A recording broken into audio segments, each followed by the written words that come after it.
vamos a entrar a la 15ª sesión de actualización profesional y quiero partir con una reflexión de Laura Restrepo. La muerte de un ser amado es cosa atroz, pero al fin y al cabo cerrada, concluida, sin vueltas hacia atrás ni hacia adelante. En cambio, su desaparición es una puerta abierta hacia la eterna expectativa, hacia la no respuesta, la incertidumbre, lo fantasmagórico, y no hay cabeza ni corazón humanos que puedan sufrirla sin acercarse en mayor o menor medida al delirio.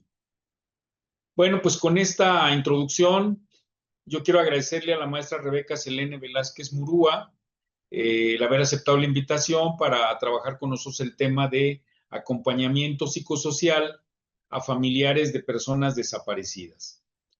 La maestra Rebeca Velázquez, ella es licenciada en psicología por el Centro Universitario de Ciencias de la Salud de la Universidad de Guadalajara, es maestra en ciencias del comportamiento por el Centro de Estudios e Investigación del Comportamiento de la Universidad de Guadalajara, cuenta con un diplomado en análisis e investigación disciplinaria en casos de desaparición de personas por la Asociación de Investigadores Forenses en Pro de la Justicia y CLEU. Ha recibido formación en temas claves que incluyen protocolos homologados de búsqueda de personas desaparecidas y no localizables, análisis e investigación forense disciplinaria en caso de desaparición, metodología y técnicas de búsqueda con perspectiva de derechos humanos y enfoque de género, y atención e intervención psicosocial a víctimas de violencia. Ha sido ponente del tema sensibilización sobre personas desaparecidas en el DIF Guadalajara. Fue coordinadora del primer encuentro de acompañamiento psicosocial a familiares de personas desaparecidas, organizado por el DIF Guadalajara y el ITESO.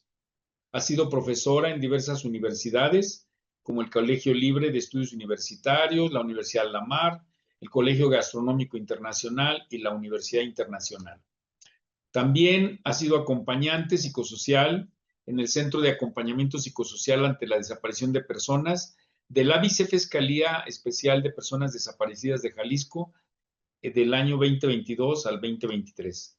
También ha sido acompañante psicosocial en el programa Acompañar las ausencias del DIF Guadalajara, dirigido a familiares de personas desaparecidas de 2023 a 2025. Es psicóloga clínica en el Centro de Desarrollo Comunitario del DIF Guadalajara, facilitadora del taller Role de Pro Sociedad AC a través del DIF Guadalajara, dirigido a adolescentes, hijas e hijos de personas desaparecidas, y también practica la psicoterapia en práctica privada del año 2010 a la fecha. Entonces, con esto, pues presentamos a nuestra compañera Rebeca, y bienvenida, Rebeca, muchas gracias por haber aceptado la invitación. Hola, buenas noches y no, pues gracias a ustedes por permitirme compartir este espacio.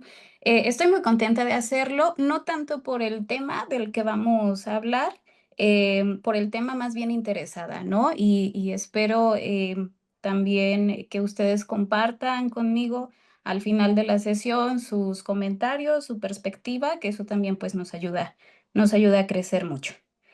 Em, Tengo una presentación. Bien, vamos a hablar acerca del acompañamiento psicosocial. Em, Hay algunos conceptos que vamos a ver para lograr llegar a este punto que son importantes y que son eje, que realmente pues es la clara medida de por qué se tienen que hacer las cosas como se tienen que hacer. Si me dan la siguiente diapositiva, por favor. Y entre esto, bueno, están algunos conceptos sobre la desaparición de personas. Veremos también quiénes desaparecen, pero quiénes buscan. Veremos también un poco acerca del enfoque psicosocial y dos puntos importantes aquí que son los impactos y las necesidades que las personas, los familiares de personas desaparecidas, comienzan a vivir después de que este familiar se ha ausentado. Y bueno, ya por último veremos algunos puntos claves del acompañamiento que espero que sean puntos que les sirvan en su práctica profesional si es que en algún momento llegan ustedes a recibir a usuarias o usuarios relacionados a este tema. La siguiente, por favor. Tenemos aquí, pues, esta diapositiva que nos dice, a ver, partamos de acá, ¿no? ¿Qué es la desaparición de personas? Pues en primera le tenemos que llamar como ese es un delito. Y este delito se clasifica de dos formas, como desaparición forzada o desaparición cometida por particulares. Hay algunas especificaciones aquí. La forzada básicamente tiene que ver con el Estado implementando su fuerza para sustraer a personas y que no sepamos qué pasa con ellas. La desaparición cometida por particulares tiene que ver con todo el resto de personas que no son el Estado y que de alguna manera facilitan que las personas, que no tengamos a nuestras personas cerca. Hay ahí algunos matices también que hay que hacer, pero bueno, no es el caso de esta presentación. Lo que sí es que les puedo sugerir que consulten las leyes que hay respecto de estos temas. Hay una ley general de desaparición de personas, que ese es a nivel nacional. También tenemos leyes estatales que nos pueden orientar acerca de la conceptualización de estos términos. Por otro lado, también debemos de reconocer que la desaparición de personas es una violación grave a los derechos humanos, porque cuando una persona es sustraída de su hogar, de su rutina, de sus actividades diarias, de su rol como pareja, como padre, como madre, bueno, pues ahí se le está negando ejercer todos los demás derechos. eh, pues derechos que tiene por la circunstancia de ser un ciudadano, de ser una persona que ha confiado a el Estado, la administración de el dinero, de la ley, de la seguridad, y que no se le está brindando esta, ¿no?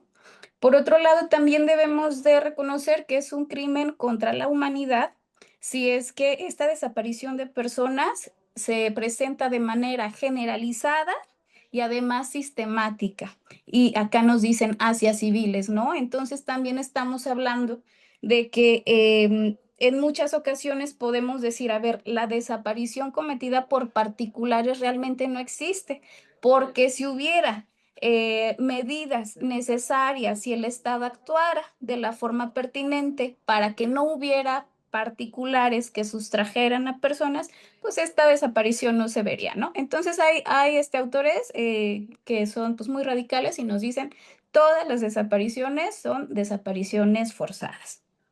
Bueno, después de esto, hay aquí algunos apuntes en donde les menciono el Estatuto de Roma, que lo pueden consultar también, o la Convención Internacional para la Protección de todas las personas desaparecidas. Estos documentos son documentos que la ONU realizó como un efecto hacia las denuncias que las personas, que los ciudadanos, no solamente de México, sino de varios países de América Latina han interpuesto en estas cortes internacionales.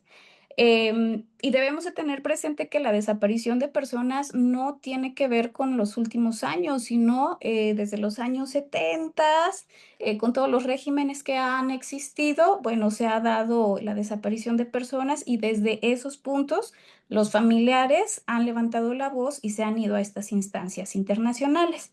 Y mientras, bueno, pasamos a la siguiente, también les voy comentando, ¿no? Que a ver, puesto que la ONU nos ha hecho o le ha hecho a México, al Estado mexicano, estas observaciones, pues México se tiene que comprometer a cumplir con medidas para que la desaparición de personas no se esté dando.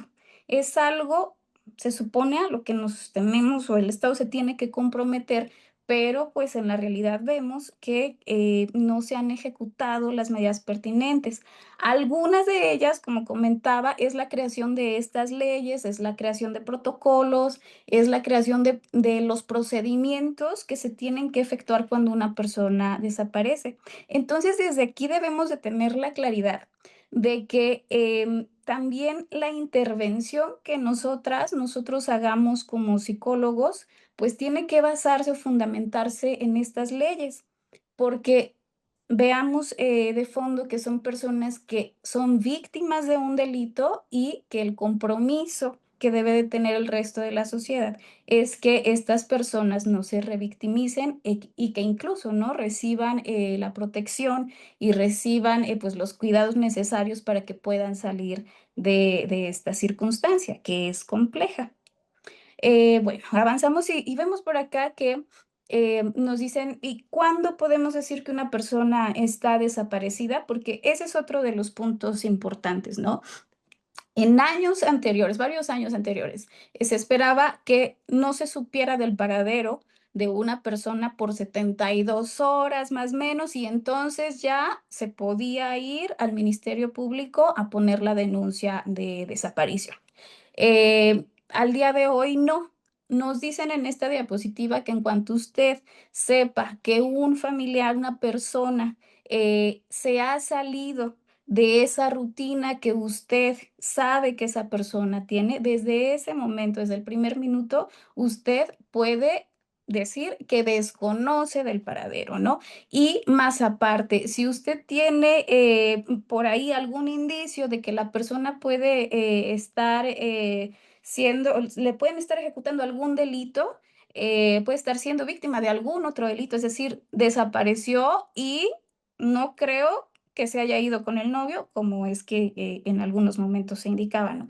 No creo que se haya ido con los amigos. Yo lo que pienso es que mi hija, mi hijo, mi familiar no se ha comunicado conmigo, no ha llegado a casa, siempre llega a las 8 de la noche, son las 8:20, no está, no contesta el celular. Desde esos primeros momentos, usted puede ir a su Ministerio Público y presentar pues esta duda, ¿no?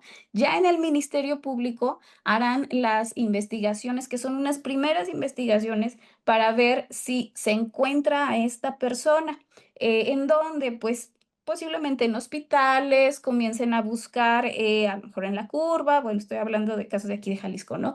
Comiencen a buscar a esta persona en lugares donde posiblemente puede estar si le hubiera ocurrido alguna situación. Si pasando este filtro no se localiza a la persona, es cuando después ya se puede comenzar a hacer la denuncia de la desaparición, y posteriormente, horas después, es que se comienza a hacer la carpeta de investigación del familiar. Bueno, y también es importante mencionar acá eh, algo que es muy importante para después el acompañamiento psicosocial, y es que a diferencia de otros delitos, las personas saben cuándo comienza la desaparición, pero no saben cuándo va a terminar. Y entonces pongamos atención en que si hay un caso, hay un delito de abuso sexual, muy posiblemente la persona, y si le estamos entrevistando, va a saber en qué momento se dio la situación, cómo transcurrió y en qué momento finalizó. Y sí, muy posiblemente veamos esos efectos emocionales que tiene el recordar, ¿no? Pero llega la persona a un punto en el que sabe que ya no está en ese momento. Es decir, sabe cuándo el delito terminó, y en la desaparición no se sabe hasta que las personas, los familiares, recuperan a su persona desaparecida. Que la persona puede ser localizada en vida, y entonces pues se reintegra, si se ve pertinente, a el núcleo familiar. O si no, bueno, pues tenemos una situación en la que la persona decide que no quiere regresar a casa por alguna circunstancia y manda una muestra de vida con los agentes de la policía investigadora, una muestra de vida de que está bien, se la manda a su familia y con eso se cierra el caso, ¿no? Y la otra circunstancia sería no se encuentra a la persona desaparecida y pueden pasar años hasta que las personas tengan alguna información de esto. La siguiente, por favor. Luego veamos aquí pues algunos datos pequeñitos. Yo sé que es complicado en estos tiempos confiar en los datos, pero miren, tenemos aquí al Registro Estatal de Personas Desaparecidas de Jalisco, ¿sale? No tiene mucho tiempo de haber estado formada este registro. Antes existía uno que se llamaba CISOVID, que era directamente de la Fiscalía, si no mal recuerdo. Y bueno, en este otro ustedes pueden meterse y consultar los datos que haya por ahí. creo que sí, como personas, como profesionales, también debemos de ser muy cuidadosos porque en la realidad podemos ver, escuchar, ser testigos de otras cosas en comparación a los datos que después nos muestran, ¿no? Y bueno, es importante en esta diapositiva identificar que al día de hoy estaban registradas mujeres 1.809 como personas desaparecidas y hombres 14.383. Eso nos habla que sí hay una diferencia en cuestión de sexo respecto de la desaparición. La siguiente, por favor. Y tenemos acá, bueno, ¿quién desaparece? Por ocupación, ¿va? Em, Hay una cosa muy fuerte que es el estigma y en muchas ocasiones se nos comenta que las personas que están delinquiendo, que están metidas con la maña, que están dedicándose a cosas, pues sí, ¿no? A la delincuencia, son las que desaparecen. Entonces, bueno, si desapareció fue por algo, algo andaba haciendo. Eso es lo primero que muchas de las personas piensan. Pero también nos hemos topado, y últimamente ustedes habrán escuchado en las noticias, en redes, que desaparecen también muchos profesionales. Recordemos los casos de estudiantes de química que estaban también, digamos, pues desaparecían, ¿no? Se los llevaban. Tenemos aquí una ficha de búsqueda que dice reporte de búsqueda, donde ustedes pueden ver a una mujer joven.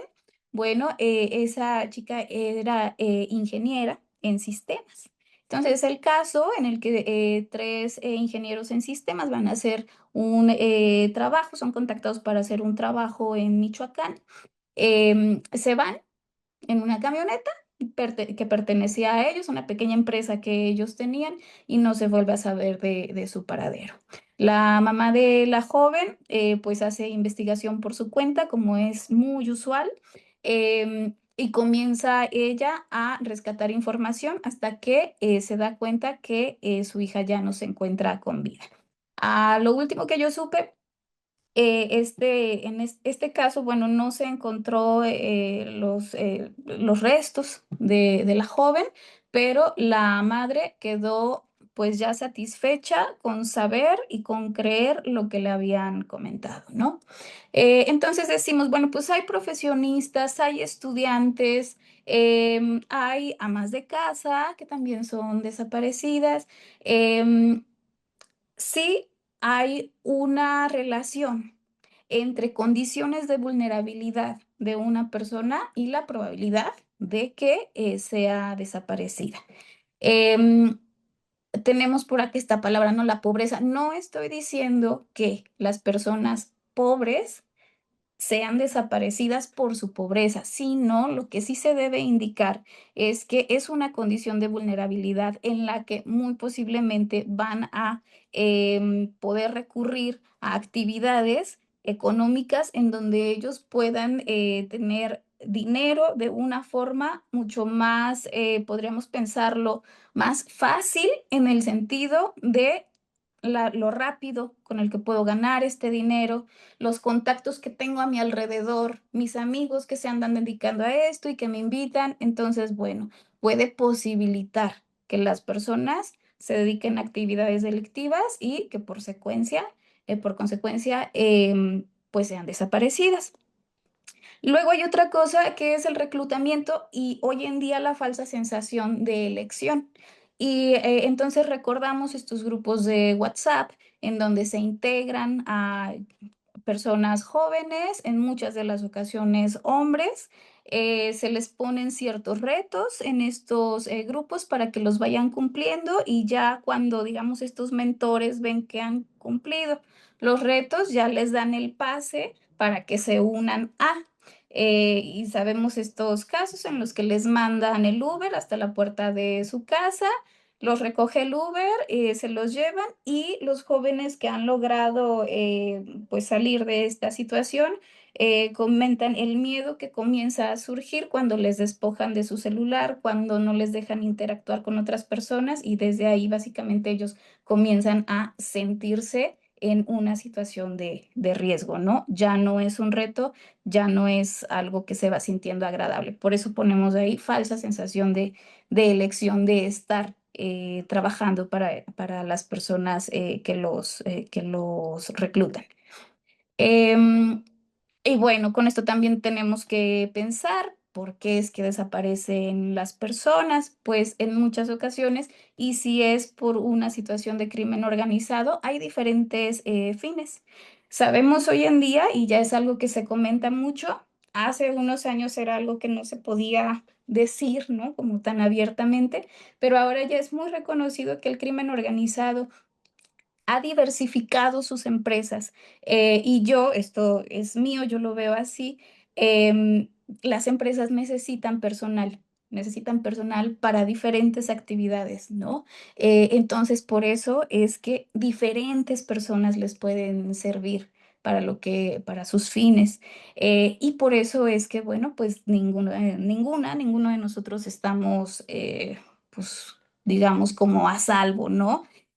Un amigo, pues ahí me comentaba que qué bueno que no se han dado cuenta que los psicólogos les serviríamos para algo, porque si no, pues estaríamos en riesgo. Esperemos que no se den cuenta. La siguiente, por favor. Y este que es nuestro punto importante porque a estas personas son a las que vamos a acompañar. Son las personas, son las familias que se quedan buscando. Em, La semana pasada en DIF Jalisco se abrió, bueno, más bien se compartió una encuesta que se hizo en donde salen unos datos importantes. Nos mencionaban que las personas que buscan son en su gran mayoría mujeres de 40 a 65 años de edad. Buscan principalmente a sus hijos, después a sus hijas y en tercer punto a la pareja. Em, Esto, pues sabemos que hay colectivos, que las madres buscadoras son reconocidas, son ubicadas, eh, y esto porque han levantado su voz también.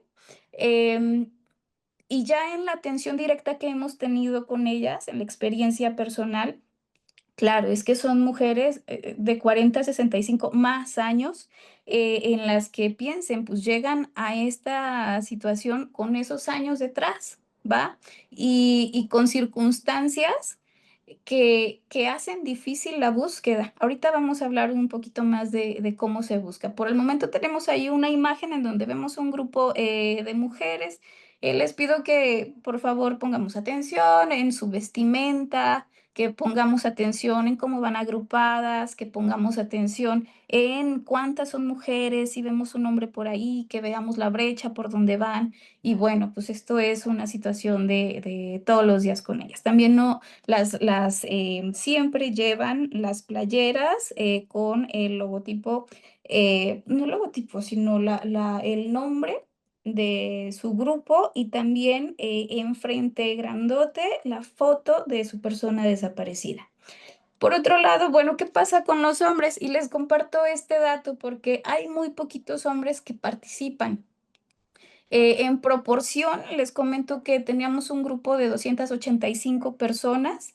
La gran mayoría eran mujeres, había por ahí el grupo de niñas, niños que teníamos eran 60, de personas adolescentes 22, este, y bueno, doce eran hombres, y eran hombres de 50 a 75 años, y a quienes buscaban a su hijo, a su hija pareja, en este sentido no aplica, no teníamos hombres buscando a. Em, Tampoco quiero mencionar con esto que haya un desinterés.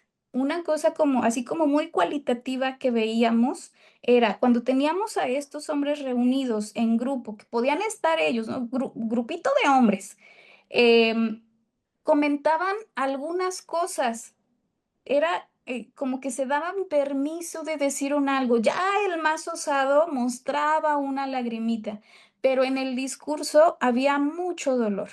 En el discurso había mucha preocupación, pero también esta idea como muy arraigada de yo no me tengo que ver débil, a mí no me pueden ver llorando, yo tengo que ser el pilar de la familia. Eh, y, e intuyo que esto les llevaba también a no participar en los grupos que teníamos de acompañamiento, porque básicamente pues hacemos actividades en donde muchas emociones fluían, en donde se platicaba la experiencia y vamos, esto era como algo más reservado para ellos. Solo en dos momentos de esos grupos lograron expresarse, lograron compartir. Y después decía, no, yo ya con esto, yo ya no voy a venir porque yo ya con esto, ya me expresé, ya liberé, ya ya estoy bien, me voy desahogado, ¿no? Entonces hasta ahí era lo que ellos querían participar. La siguiente, por favor. En esta diapositiva vemos lo que comentaba acerca de los diferentes tipos de búsqueda. Tenemos en la parte inferior derecha una fosa magna. Estas eran hectáreas, hectáreas que se estaban trabajando. Vemos ahí una máquina. No en todas las búsquedas se llevan máquinas porque pueden dañar los restos, los fragmentos que haya de cuerpos. Y fíjense, ¿no? Estamos hablando entonces de fragmentos de cuerpos que pueden ser muy pequeñitos, que están todos mezclados, enterrados en esa cantidad de hectáreas que hay. Y pues bueno, el trabajo de ciencias forenses sería eso, rescatar, procesar la fosa hasta rescatar cada uno de los fragmentos y después llevárselos a ciencias forenses donde pues ya hay un banco, digamos, de información en donde las personas que buscan, si hicieron su denuncia en fiscalía, pues las mandaron desde antes a ciencias forenses a dejar su prueba más bien hacerse la prueba de ADN. Y ya con esa prueba de ADN, los fragmentos que se van rescatando se van contrastando con el banco de información que tienen allí para ver si alguno pertenece a alguna de las personas que dejó su muestra. Em, entonces, bueno, decimos que se hace búsqueda, pues lamentablemente en muerte, ¿no? Que sería en estas fosas, que sería en el Instituto de Ciencias Forenses, pero también se hacen búsquedas en vida. Y entonces las señoras que veíamos de 40, 65 años se van a Ceferezo, se van a lugares, a hospitales, se van a lugares en donde haya gente, albergues también donde haya gente concentrada y que esté ahí por alguna razón. ¿Sale? Entonces se van con sus fichas de búsqueda, las acompaña la Comisión de Búsqueda de Jalisco y entonces ellas comienzan a ver a las personas, a los reclusos, y es un centro penitenciario, y a buscar, ¿no? Entre ellos, a ver si ven a alguien parecido a su familiar o de alguna de las personas de su colectivo. Y por otro lado, también las personas que se encuentran en ese lugar comienzan a ver las fichas de búsqueda para ver si les pueden brindar información a las señoras de alguno de las personas que aparezcan en esas fotos. La siguiente, por favor. Entonces, bueno, teniendo este contexto, se ha identificado que el enfoque psicosocial es un enfoque muy pertinente para trabajar con estas familias que decimos tienen vulnerabilidades, tienen un dolor profundo, ha cambiado su forma de vida, tienen ahora que además dedicarse a la búsqueda. Y bueno, podemos nosotros pensar en contrastar este enfoque psicosocial con otros. Como les mencionaba, pues yo soy terapeuta cognitiva conductual. Entonces ustedes saben que ahí pues tenemos todo como que muy medido, muy cuadrado, muy estructurado, sesionado. Y el enfoque psicosocial es todo lo contrario. Aquí sí lo que pienso es que, bueno, como profesionales nos tenemos que quitar un poco lo que ya traemos y debemos de dar pie. O sería muy adecuado que diéramos pie a abrir la perspectiva, ¿no? Porque el fin último aquí es, lo veo desde este punto, es poder dar una atención adecuada a la persona. Eso sería, y pienso mucho esto, ¿no? Que estas personas ya han sufrido mucho y padecen mucho día a día al ir a buscar, al no tener esperanza, al encontrarse con problemas burocráticos, administrativos. Entonces, bueno, yo creo que lo último que necesitan es que las personas que nos paremos enfrente de ellas no sepamos hacer un manejo adecuado. Entonces, bueno, veamos. ¿Cómo llegan las personas a la búsqueda? Pues desgastadas por la edad, diabetes, hipertensión. Y quiero decirles también que además se van enfermando en el proceso.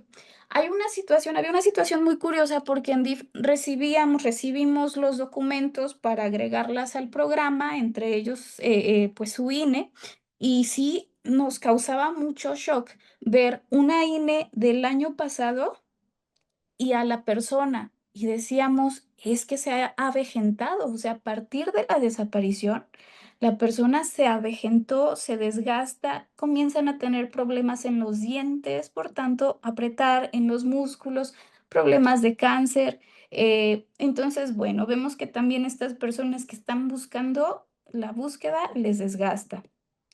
Puede ser que lleguen a la desaparición con problemas de salud mental pues, previos, con depresión, con ansiedad, con algún trastorno psiquiátrico, y pues la desaparición lo agravaría mucho más.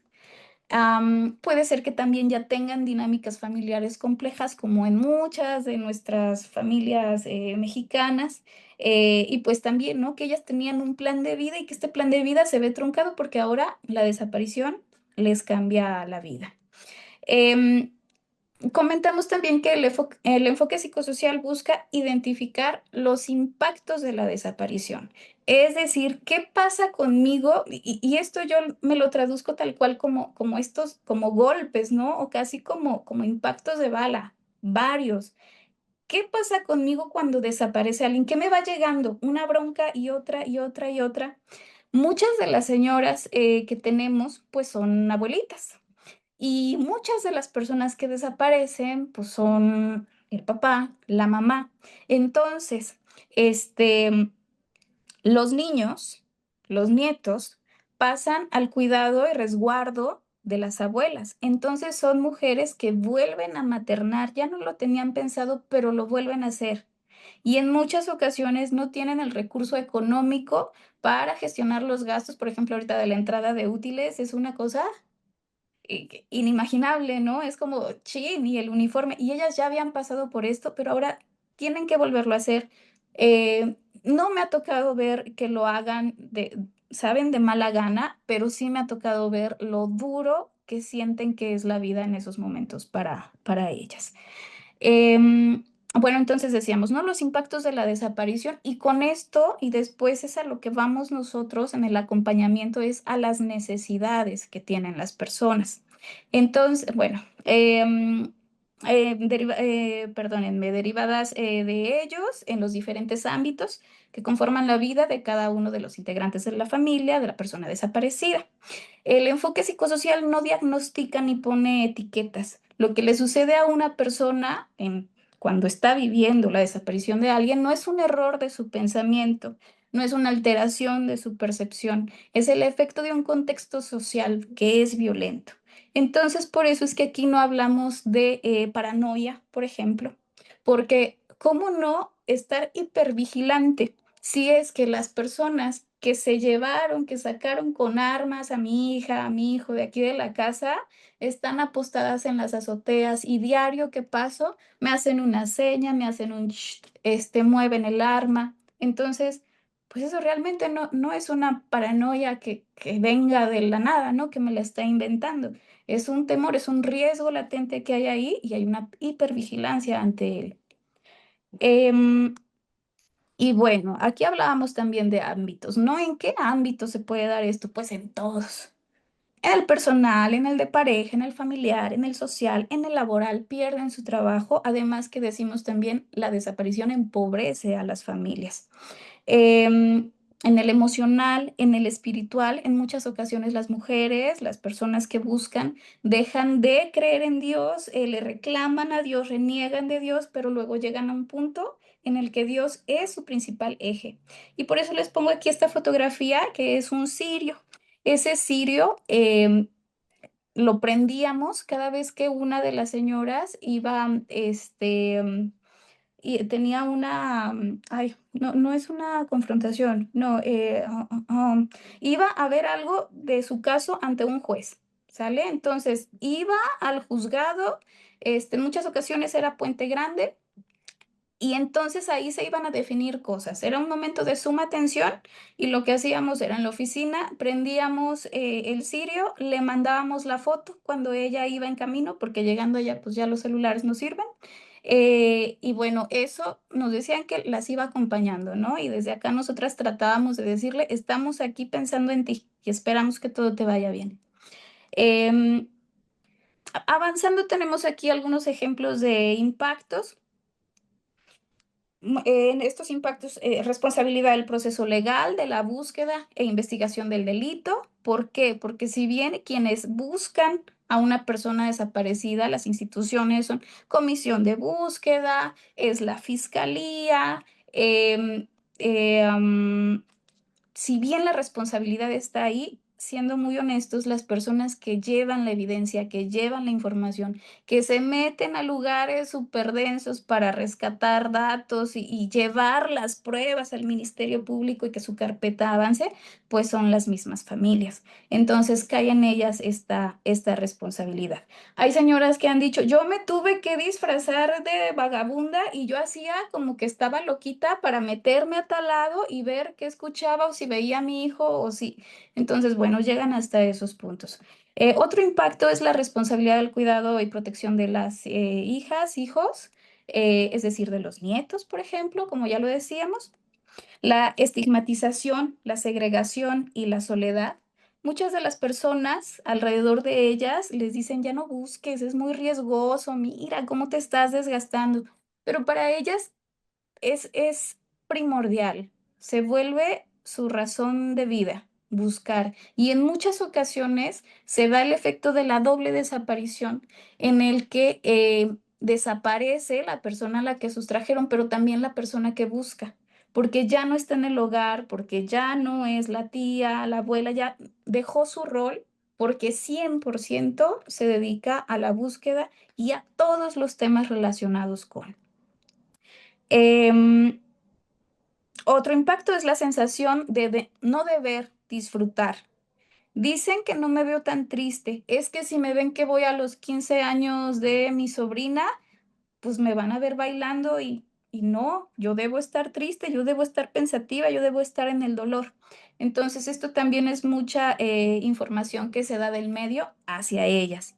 Y por último, tenemos acá la incertidumbre y el dolor de la pérdida ambigua, ¿no? Como nos comentaba el profe al inicio, es esta incertidumbre de no saber qué es lo que está pasando y ellas lo verbalizan en, ¿cómo voy a comer yo? ¿Cómo voy a probar un bocado si no sé si mi hija ya comió? No sé cómo la tengan, no sé si tiene frío. Entonces yo debo de sentir este frío, yo debo de sentir esta hambre.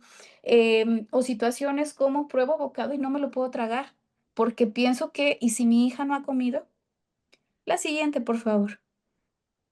Estos eran los impactos, ¿no? Entonces ahora vayamos a las necesidades.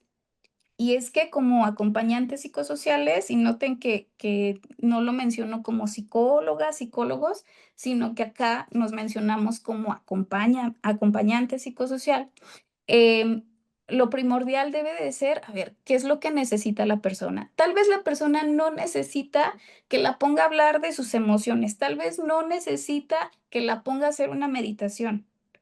Tal vez lo que necesita ahorita es, y lo que trae en su cabeza es, ya voy a llegar a la casa y no tengo nada para darle de cenar a mis 5 nietos que me dejaron. Y tal vez eso es lo que le está súper angustiando. Entonces, por eso nos debemos de dirigir a qué es lo que necesita. ¿Qué es lo que en este momento, si tú tuvieras, te ayudaría a sobrellevar la desaparición, a atravesarla de una forma menos pesada? Porque decimos, no se sale de ella, ¿no? Otras de las necesidades, pues, son el acceso a la verdad y la justicia. el hacer presente a la persona ausente en muchas, casi todas, por no ser extremista, de las actividades que hacíamos, eh, ellas decidían poner en la actividad la foto de su persona desaparecida. Y esto es muy simbólico, ¿no? Y esto es muy importante. Incluso las fichas de búsqueda, cuidado con que se perdiera una, cuidado con que la agarraras y la doblaras mal, porque ellas verbalizaban, aquí traigo a mi hijo, aquí traigo a mi hija, aquí traigo a mi marido. Em, Otra necesidad es ser tratadas con dignidad. Decimos que hay muchas anomalías en los procesos legales que ellas viven. Por ejemplo, a una usuaria decía, en Semefo me querían dar 2 pies izquierdos. Y yo les dije que yo había parido a mi hijo y yo sabía que no tenía 2 pies izquierdos. Entonces, bueno, desde ahí, ¿no? Em, la dignidad decíamos, también otra necesidad es fortalecer la red familiar o las redes de apoyo, porque comentábamos, son personas que van quedando muy solas por el miedo, si estoy cerca de ti y luego vienen y te llevan a ti, o si vienen y te balacean. Em, entonces, bueno, tendremos que ver cómo es que también el miedo del resto de la sociedad hace que nos alejemos, miren, en vez de arropar. Em, Debo decir que en los últimos tiempos pareciera que ya está cambiando esto, ¿eh? Que ya no se les está dejando tan solas. Yo no sé si es porque ya estamos, las personas en general, más cerca o más en contacto de la desaparición, nos sentimos más vulnerables o nos sentimos más empáticas, pero sí he visto que ya hay personas que de forma particular dicen, yo quiero hacer algo y van como voluntarias a actividades, a manifestaciones, a misas que organizan. Em, bueno, también otra necesidad es la no revictimización y aquí tenemos pues un papel muy importante porque en el tratar de ayudar podemos también lastimar si no lo hacemos con el cuidado adecuado y yo veo a muchas de las usuarias, saben, como una bomba emocional de tiempo. Cada caso debe ser tratado así con pincitas porque hay mucho ahí adentro, hay mucho dolor en muchos sentidos. Entonces, bueno, es importante esto, ¿no? La no revictimización. El acceso a servicios de salud para ellas y para los familiares que dependían de la persona desaparecida. Empleos que les permitan continuar con la búsqueda. Decíamos que suelen perder sus empleos. Y también pues la no repetición del delito, que muchas de ellas hoy en día están enfocadas a la prevención y quieren hacer trabajo con SEP, con algunos organismos para ir a las escuelas y compartir información con personas jóvenes y que no sean presas de. En esta imagen, pues presentamos a Lemus, que es el gobernador del estado y también a una familia.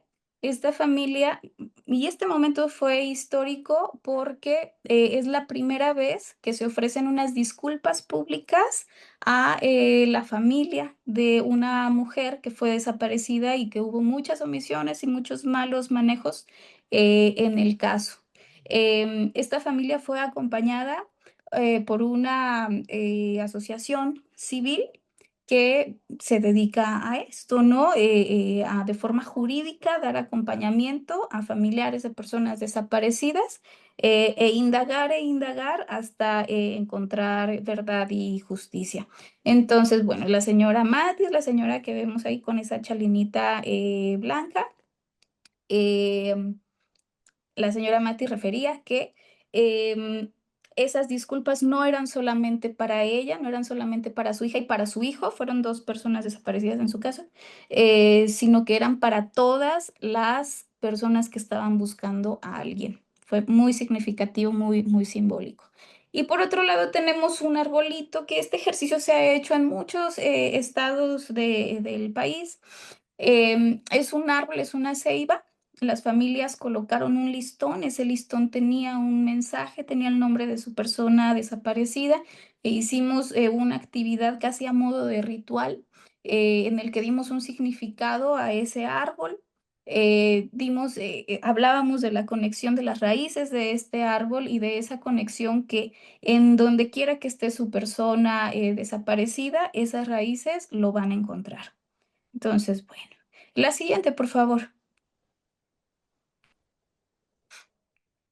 Por otro lado, también podemos ver que el acompañamiento, pues no es exclusivo de psicólogos, lo pueden hacer abogados, antropólogos, sociólogos, personas que no tengan una profesión. Y aquí lo clave es, a ver, piensa que la otra persona es una amiga y entonces esa amiga está en un problema. ¿Qué vas a hacer con esa amiga? ¿Hasta dónde le acompañarías? ¿Qué harías para estar con ella? El acompañamiento psicosocial puede ser individual, puede ser en grupos. El individual, por ejemplo, en fiscalía lo hacíamos en cubículo, tal cual, silloncito, escritorio, silla para el acompañante. Y bueno, ahí llevábamos la sesión, ¿no? Pero se ha visto, y uno de los fuertes de este enfoque es el trabajo grupal. Y es que pensemos que en o para muchas de las personas que buscan un psicólogo, un abogado, no puede hacer el contacto directo con la problemática y con el dolor. Pero ¿quién sí lo puede hacer? Una igual, alguien que también está buscando. Y entonces en estos grupos convergen estas mujeres, llegan, se saludan, intercambian información acerca de oficinas de procesos legales, se asesoran entre ellas, se vuelven expertas en temas jurídicos y se van acompañando mutuamente. Por eso es que en DIF hicimos algo que se llama escuela de pares, en donde los pares se capacitaban, o les capacitábamos, les dábamos cosas como un poquito más técnicas, además de todo lo que ellas ya sabían y podían hacer y la sensibilidad que tenían, les dábamos como cositas técnicas para que ellas lijaran sus acompañamientos y estos fueran como un poquito más fructíferos. Entonces, bueno, los acompañamientos en grupos y por pares también suelen tener grandes efectos. Los acompañamientos no tienen un número de sesiones programadas ni horarios fijos. Podemos durar 3 horas en un acompañamiento, claro que es desgastante, pero es importante pensar que también hay una cosa cognitiva en las personas que viven esto y es que el tiempo no pasa. Y el dolor es tan grande que tienen yo le llamo como una sedación en su cuerpo, se enferman y no se dan cuenta, hasta que algo ya les bota muchísimo. Entonces van perdiendo como mucho el sentido de las cosas, quizá por el dolor, quizá por estar súper enfocadas en el fin de encontrar. Em, los acompañamientos también se pueden hacer, algunos acompañantes psicosociales lo hacen Elisa, acuerpándose. ¿Perdón? ¿Mande? ¿qué dices, Pluti? Ahí está. Eso no es para mí, ¿verdad? Voy a poner- Ok. Va, entonces decíamos, el acompañamiento psicosocial puede ser así, ¿no? Como en los grupos, creo una estrategia, hacemos un taller, hacemos algún tipo de actividad, o puede ser que en el acompañamiento yo me acuerpo, voy con la persona, la acompaño, estoy al lado de ella, por ejemplo, en la visita a CEMEFO. Le hablaron para que vaya, porque posiblemente hay algunos segmentos que corresponden a a su familiar. Entonces tiene que ir, hay un temor profundo. Las señoras dicen, yo voy en el camión y me voy desmayando ya y voy llegando y el olor que hay. Y entonces sí, por eso es que es bien importante que haya un acompañamiento. Entiendo que como psicólogos, como abogados, tal vez no lo podamos hacer, ¿no? Pero ahí es importante que fortalezcamos a las otras mujeres que también van a pasar por eso y que también en algún momento van a requerir esa ayuda. Crean ellas un frente común, crean una fuerza e incluso, ¿no? Se defienden la una a la otra de las situaciones complejas administrativas que pueda haber en estas instituciones. Em, y bueno, también por acá mencionamos, los psicólogos suelen trabajar con psicoeducación, con mindfulness, a ver, dejen esto, con técnicas para trauma complejo, o también con técnicas para pérdida ambigua, pero aquí es importante considerar que no se debe hablar acerca de muerte en este acompañamiento, no se debe hablar en pasado de la persona. ¿Me regalan la siguiente, por favor? Porque, bueno, a lo mejor estaba más adelante, igual me adelanto, porque toda persona desaparecida tiene el derecho de ser buscada en calidad de viva, ¿sale? Entonces, eso está en la ley, no es algo que nosotros inventemos. Se debe de mencionar a esa persona en el presente. Esa persona todavía está hasta que no se encuentre algún fragmento vital de su cuerpo, es decir, el torso, la cabeza. En ese momento se puede asegurar que la persona no tiene vida. Y bueno, miren, por acá les muestro la persona que está cerca de la pantalla, en la foto de la derecha, ella es Alejandra Cartagena, ella es abogada. En ese momento estaba dando a las personas una asesoría acerca de la Declaración Especial de Ausencia, que es un documento que necesitan mucho las personas para situaciones jurídicas, de las personas desaparecidas, para el IMSS, cuentas de banco y todo eso. Y ahí les estaba dando pues, una cátedra de cómo tenía que funcionar eso, cómo lo tenían que llevar a cabo, cómo lo tenían que gestionar.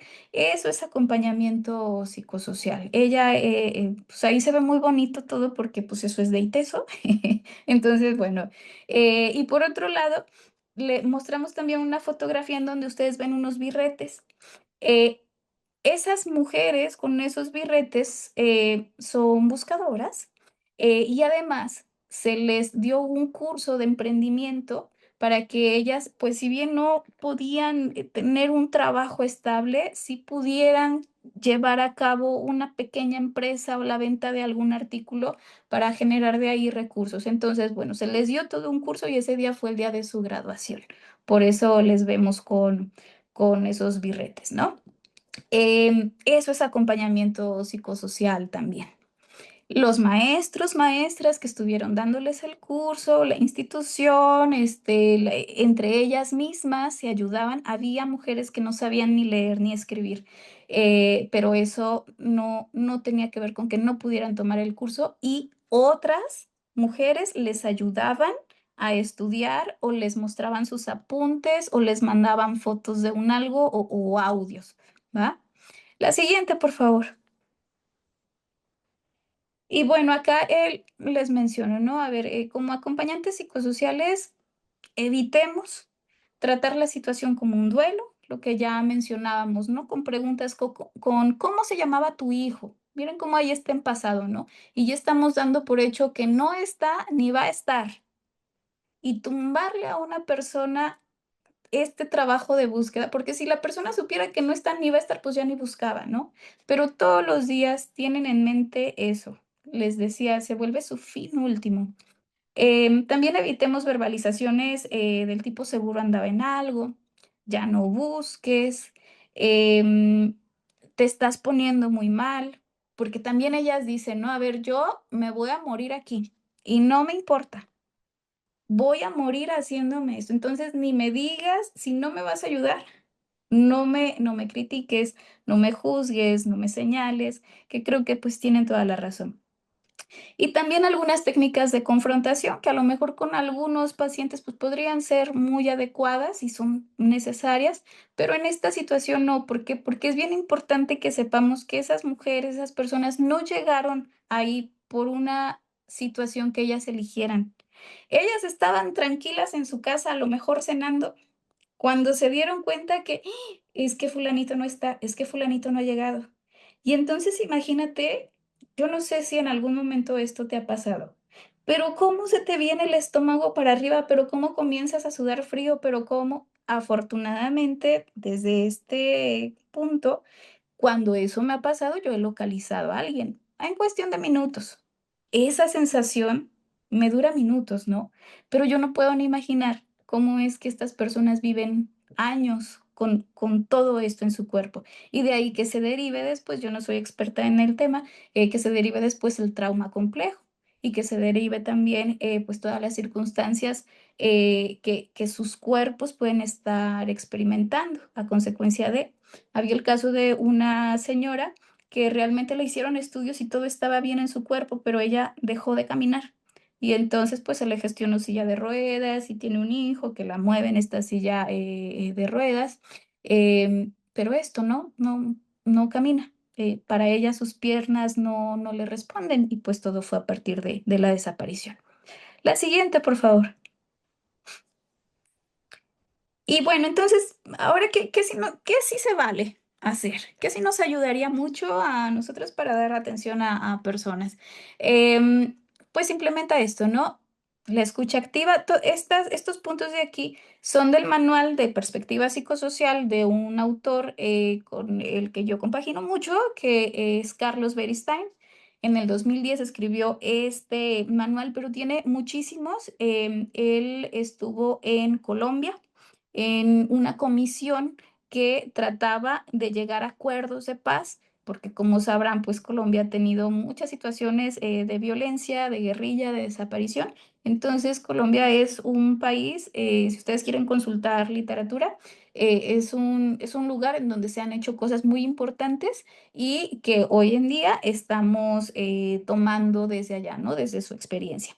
Entonces, bueno, nos dice tenga escucha activa, personalice la situación, dele nombre a la persona, tanto a la persona que se está buscando como a la persona que busque, como a todos los integrantes de la familia. Apréndase el nombre, llámelos, pida permiso de decirles por su apodo.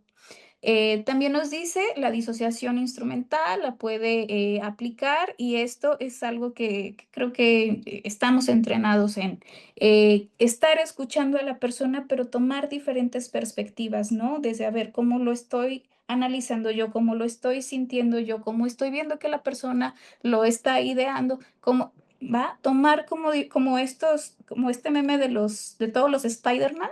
Entonces así, cuando escuchemos a alguien que nos está narrando algo. Es complejo porque les digo que estas sesiones no son de 50 minutos, son larguitas. Entonces, sí, mete tu botellita de agua, mete unos chocolatitos, trata de moverte, estirarte durante la sesión, porque también no se trata que tú te descompenses. Y algo que sí es muy diferencial es la atención a lo implícito. Entonces, me voy al fondo, a lo mejor no me está diciendo las cosas tal cual, pero no me las dice tal cual porque puede que sea muy doloroso. Después de lo que le sucedió a mi hijo, y no me voy a poner a decirle, a ver, ¿qué le sucedió a tu hijo? Si yo sé que lo que le sucedió fue la desaparición, ¿no? Entonces, tal vez en otros casos, en otras circunstancias, sí tengamos que actuar así, pero acá vamos al ritmo de la persona, tenemos que ir con esa paciencia, tenemos que ir con esa compasión, tenemos que ir con ese amor, em, que puede ser un poco a lo mejor contrastante para un psicólogo tradicional. Y bueno, por otro lado, esto decíamos en la escucha activa, ¿no? Pero ahora, a ver, en la narración. Esta es práctica que tenemos de asentir, sí, claro, de asentir, ajá, cuando nos van comentando algo, ¿para qué? Para hacerle ver a la persona que estamos presentes en lo que nos está diciendo, que estamos atentas. Em, los silencios son bien importantes, a mí eso me costó muchísimo, porque entonces yo voy rápido y las señoras necesitan un silencio porque en ese silencio pasan muchas cosas, pasan muchas emociones, tienen que respirar, tienen que irse de ese momento que recordaron y regresar aquí. En sesiones de este tipo entran muchísimo en crisis. Entonces también hay que tener conocimientos adecuados de intervención en crisis. ¿Para qué? Para que la persona pueda salir y puedas continuar con el trabajo. Si esto sucede, no tengas miedo de que estás revictimizando. Para mí es algo clave que tu usuario o tu usuaria agarre la onda de que vas a tocar el tema, de que a lo mejor ella va a apretar ciertos botones, pero que eso va a tener un sentido, una finalidad, ya sea terapéutica, ya sea de investigación, si es en fiscalía. Es decir, a ver, ¿para qué voy a revivir este momento? Lo voy a revivir para que quede bien asentado en la carpeta de investigación. Ok, entonces ahí ya no se está cerrando, ya nos está haciendo la revictimización.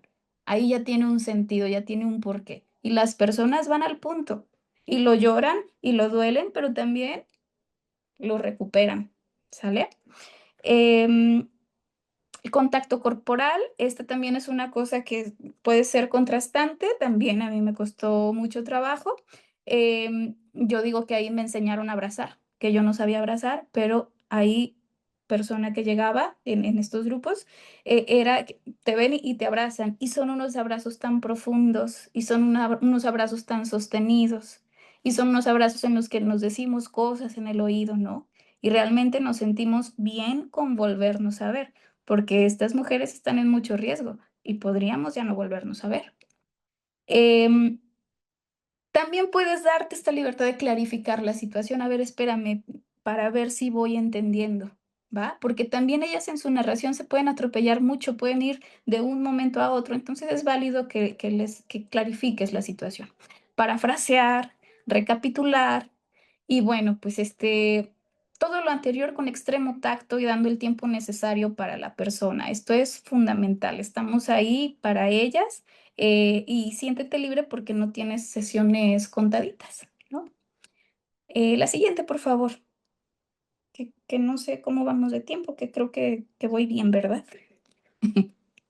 Este, en esta diapositiva tenemos imágenes de algunas actividades que hicimos. Miren, el atrapasueños realmente le llamamos atrapavirtudes. Y entonces en ese atrapavirtudes poníamos esas bolitas, esos pomponcitos. Esos pomponcitos significan las virtudes que me reconozco. Y entonces yo nombraba esas virtudes y las iba acomodando. Ellas hicieron pues todo el trabajo, ¿no? Lo acomodaron. Y muchas de ellas, lo que comentaba, pusieron la foto de su persona desaparecida adentro del atrapavirtudes. Incluso una hizo, a su hijo le gusta mucho, es muy fan, es seguidor del Atlas, e hizo su atrapavirtudes con colores del Atlas, con la banderita del Atlas y todo alusivo a. Em, Tenemos otra fotografía a la derecha, hasta abajo. Em, Miren cómo esa persona tiene unos abrazos marcados. Esa actividad era tal cual de pintarnos los brazos y darnos abrazos y coleccionar esos abrazos y entonces las señoras se llevaban estas camisetas y cuando sintieran la sensación de soledad, cuando sintieran que no estaban siendo comprendidas, cuando necesitaran eso, un abrazo, ellas podían recurrir a su camiseta, verla y recordar el momento que habíamos tenido. Em, el corazón que vemos hasta arriba, esa es una actividad que, mira, aquí dice grupal, pero yo creo que fue colectiva porque para llegar a hacer ese trabajo sucedió que es con técnica de papel maché y teníamos que hacer 300 de esos, ¿no? Para que las señoras los pintaran. Entonces no nos daba el tiempo, y nos dijeron, te ayudamos. ¿Quiénes nos dijeron eso? Nos lo dijeron un grupo de mujeres de la tercera edad de DIF que se dedican a hacer cosas como alebrijes y todo esto. Entonces, bueno, los hicieron en 3 patadas y les quedaron geniales. Otro grupo de personas nos dijo, yo te dono los materiales. Em, y bueno, se construyó esto al reverso en la tapita. Les pedimos a las personas que cooperaron, que no tienen que ver con la desaparición, pero que quisieron ayudar, que pusieran un mensaje. Y entonces las señoras, lo último que tenían que hacer era pintar ese corazón. Y era la idea de, a ver, voy a completar el trabajo, voy a acabar el trabajo que alguien que no conozco hizo pensando en mi situación. Y entonces lo último es pintarlo. ¿Y quién es esa persona? Pues entonces le doy la vuelta y veo en la tapita ahí. Podía ser anónimo también, ¿no? Pero puedo ver ahí el mensaje que me dejaron y puedo ver quién era, quién me lo escribió. Entonces, por eso yo considero esa sesión como colectiva. Hay otras cosas colectivas, vemos ahí pues estas misas que se hacen de parte de colectivos, de grupos colectivos, de personas que buscan, que se hacen, creo que es el primer viernes de cada mes o algo así. Se hace en la glorieta de las y los desaparecidos, y en muchas ocasiones llevan a la Virgen de Zapopan y bueno, ellas se organizan con comisión de búsqueda para llevar toldos, para llevar sillas, y también es un momento muy sentido, salen ahí muchísimas emociones y pues mucha circunstancia para hacer intervención en crisis. Y la última foto que tenemos perdón, la última foto que estaban ahí unas señoras caminando, ellas son personas del grupo de la escuela de pares. Ellas eh, eran las mujeres que estaban tomando como este entrenamiento para dar acompañamiento. La siguiente, por favor. Y bueno, cuando trabajamos con estas personas, sí, muchas caen en crisis, sí, hay llantos profundos, hay un dolor tan profundo que yo no había visto en otros casos, por ejemplo, en depresiones súper severas, no se compara, es muy tangible. Am, Esto tiene que existir en tu sesión, no se busca, no es que uno lo ande buscando, pero es muy recurrente que exista. Em, el llanto, ¿no? Bueno, pero esto no es suficiente. También hay que buscar medios que empoderen a las personas, que empoderen a las víctimas, que las ayuden a descubrir lo que necesitan para calmar su dolor y también pues la incertidumbre, y que les dé lo que requieren para atravesar la desaparición, que es su fin último. El acompañante psicosocial va al lado en este proceso. Y bueno, esta última diapositiva la aprendí en el contacto que se tuvo con el Comité Internacional de la Cruz Roja, que ellos actúan en diferentes países en circunstancias de violencia, de guerra, y también son expertos en estos temas. Y ellos hacen mucha mención en esto. Sí, claro, que lloren y que lo expresen, pero no se pueden ir sin que identifiquen algo para que por lo menos en esa semana, en ese mes, ellas puedan realzar, ellas puedan sostener, ellas puedan sentirse a ellas mismas, ¿va? Y bueno, la pregunta acá que se propone es, a ver, sí, te quitaron a tu hijo, se lo llevaron, no se ha hecho justicia, luchas y luchas y no lo puedes tener contigo. Sí te han quitado muchas cosas, pero a ver, dime, ¿qué es lo que sí tienes? ¿Qué es lo que no te pueden quitar? ¿Qué es lo que, aunque ellos quieran y se organicen y traigan las armas más letales, qué es lo que no te pueden quitar? Y ellas responden, mi voz, no me lo pueden quitar. El ir y pararme afuera con una manta, con gritarles, con decir que no estoy de acuerdo cómo se está llevando la investigación, mi voz, eso es lo que no me pueden quitar. La siguiente, por favor. Y por último, bueno, pues ya les menciono, ¿no? Que no solamente son las mujeres buscadoras, sino también las hijas, hijos de las personas desaparecidas. Lo último que estamos haciendo es un trabajo con adolescentes. Este trabajo sí va más por el sentido, creo que están escribiendo en el chat, pero yo soy muy torpe en esto, entonces creo que no les he estado viendo. Una disculpa. Ahorita vamos para allá. Les comentaba, ¿no? Se está haciendo trabajo con adolescentes. Este sí va más ancladito del enfoque cognitivo-conductual, porque lo que se prevé es que tengamos mayores efectos. Em, Aunque se trata también a la desaparición conforme a la ley general y tratamos de ser muy respetuosos con eso, ¿no? Con los derechos de las personas desaparecidas y de los familiares de estas. En adolescentes se identifican niveles altísimos de enojo, impulsividad, conductas de riesgo. eh, Se está implementando un programa de corte cognitivo-conductual, como lo decíamos, y bueno, algunos de los impactos que vemos ahí es que estas jóvenes están asumiendo un rol de cuidadores en el hogar, o también del cuidado de otras niñas, niños y adolescentes. Se están adaptando a la crianza de las nuevas cuidadoras, que tenemos ahí problemas generacionales muy fuertes. Y bueno, pues hacer notoria la ausencia en momentos significativos. Con esto me refiero a que vivencian mucho la ausencia de su familiar en situaciones, por ejemplo, como en las graduaciones que acaban de pasar, o en la primera comunión, o que ganaron el torneo de fútbol, y entonces se resiente, ahí es donde más se resiente la ausencia, ver que tal vez sí los demás tienen mamá, papá ahí y que yo no lo tengo y que estoy viviendo, ¿no? Y que estoy siendo atravesado por esta circunstancia. La siguiente, por favor.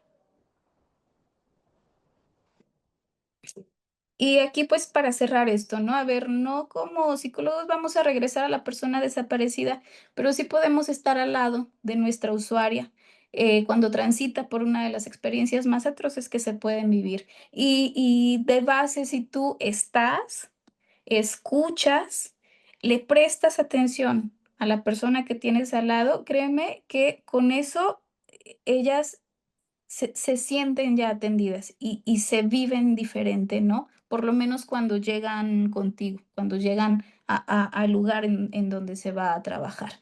Em, Además de esto, cerrar también con muy importante tu autocuidado, muy importante que te cuides en cuanto a seguridad y que si hay información que no necesitas para tu acompañamiento, tengas la libertad de decirle a la persona que no te la comparta, porque sí pueden haber muchas situaciones de riesgo. Y creo que es todo. Creo que hay una última por ahí. Una última diapositiva, pero y ya. Ahí, si quieren compartir información, si quieren compartir un algo, pues eso, ¿no? O referencias también, que acá no las puse por la premura, una disculpa, pero bueno, ahí estamos a la orden. Muchas gracias. Muy bien, muchas gracias.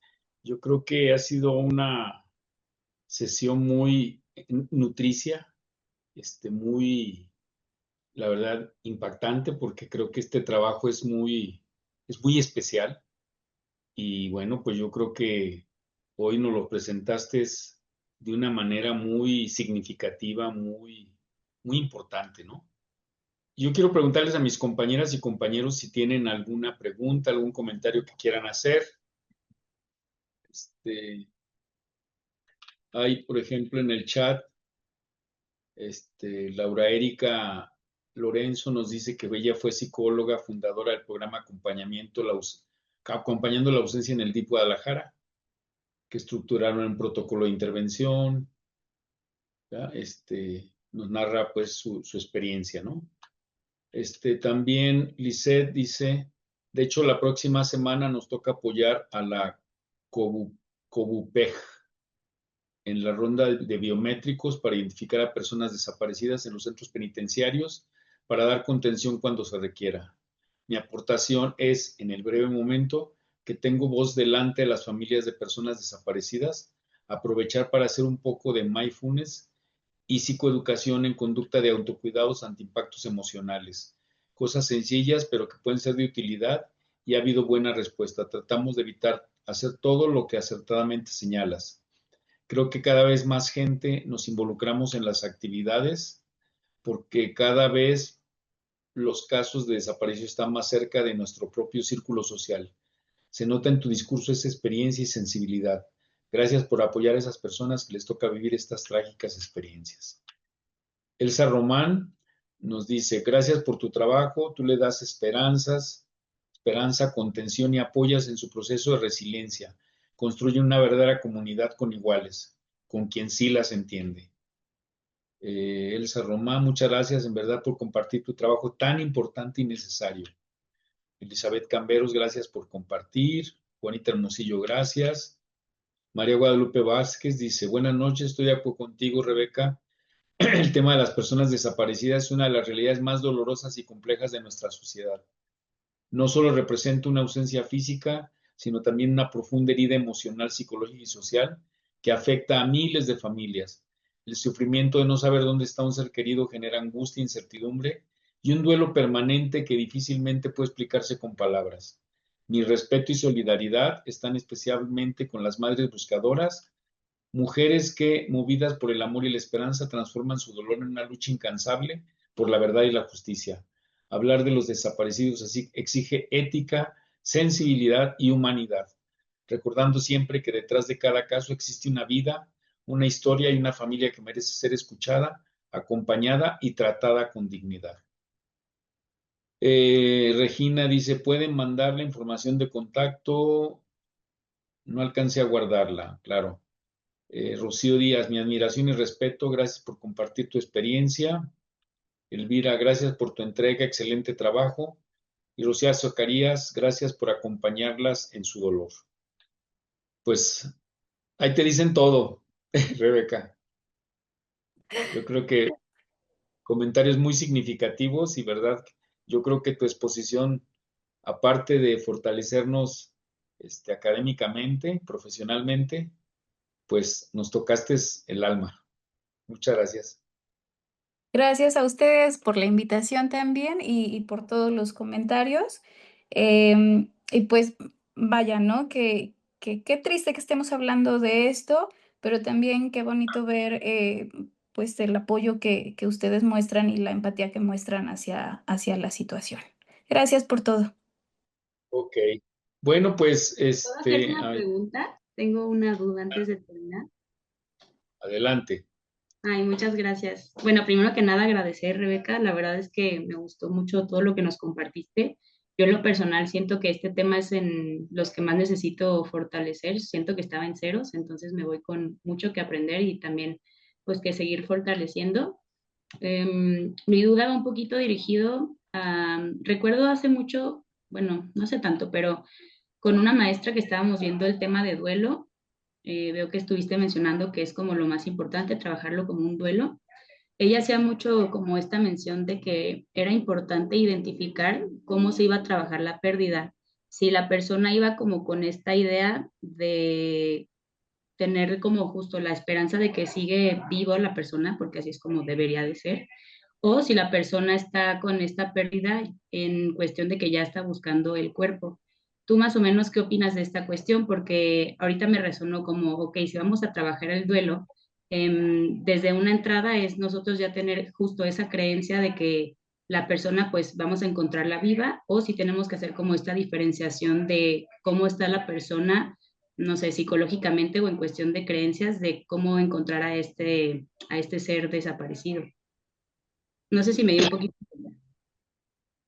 Eh, voy hilando cosas y tú me dices si va por ahí. Em, Recuerda que en lo que nos tenemos que enfocar es en las necesidades psicosociales que hay, ¿va? Entonces, si la necesidad ya te marca que la persona sí lo está percibiendo ya como un duelo, porque en muchas de las ocasiones también es importante, ¿no? Que uno se aferra a nombrarlos en presente y ellas te dicen, es que para mí ya está muerto, yo lo soñé, yo ya no lo siento vivo, yo... Y si ellas comienzan a hablar de su familiar en un sentido de que ya está fallecido, puedes tú dirigirte hacia ese punto y entonces comenzar a hacer el trabajo apropiado, ¿no? Por otro lado, hay que tener bien presente que no es un duelo como tal, o sea, entiendo que el duelo pues es una pérdida, ¿no? Pero no es que las personas estén perdidas, es que están desaparecidas y eso tiene que ver con la ambigüedad.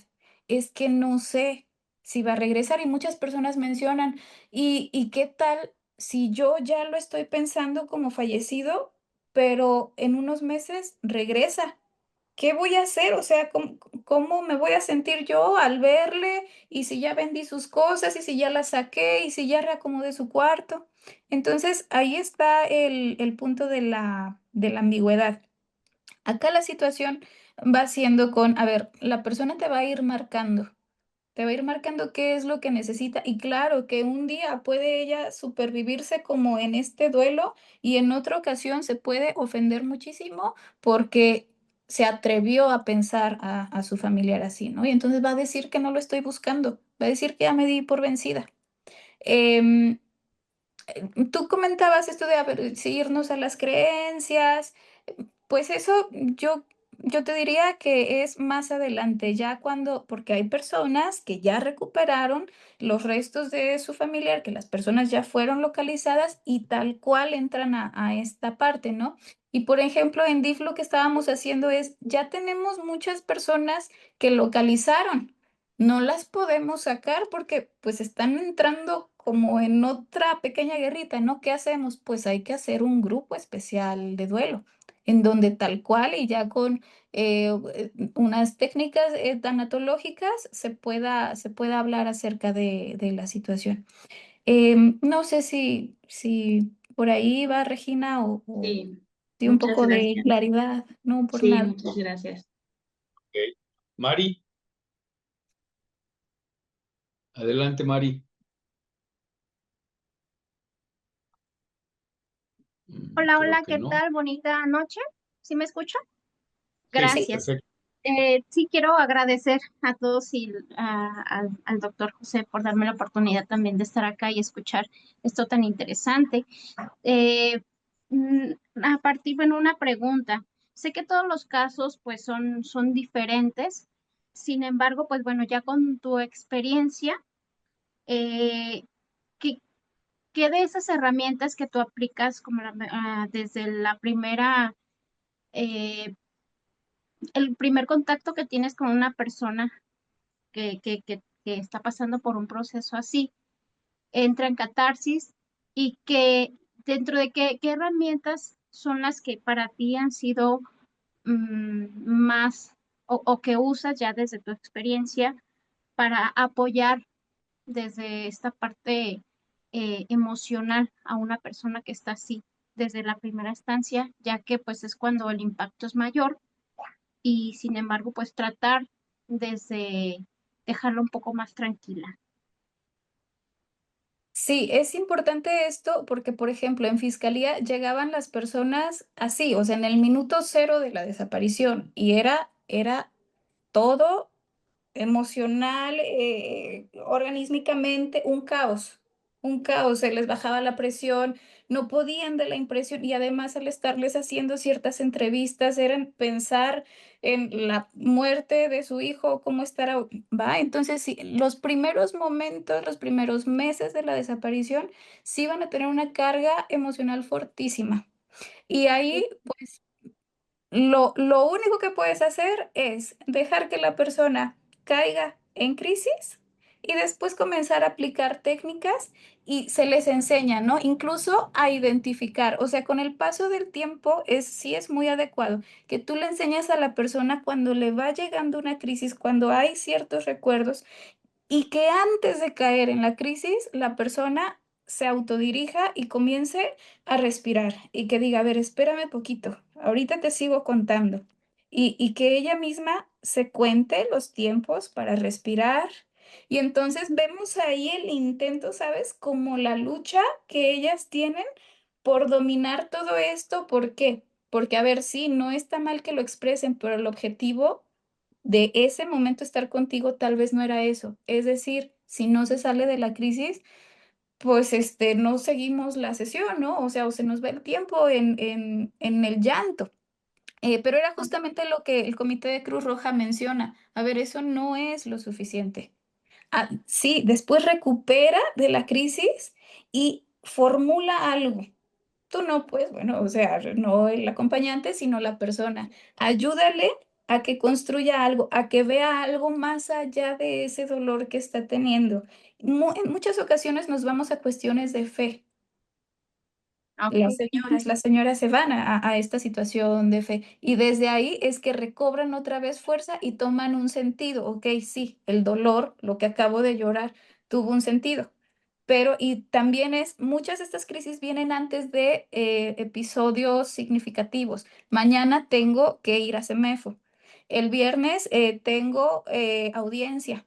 Entonces, ya sabemos que en esos días posiblemente venga crisis. Mejor que suceda contigo, que la entrene contigo, haciendo sus respiraciones, que se recobre y que le dé un sentido a ese momento que vivió.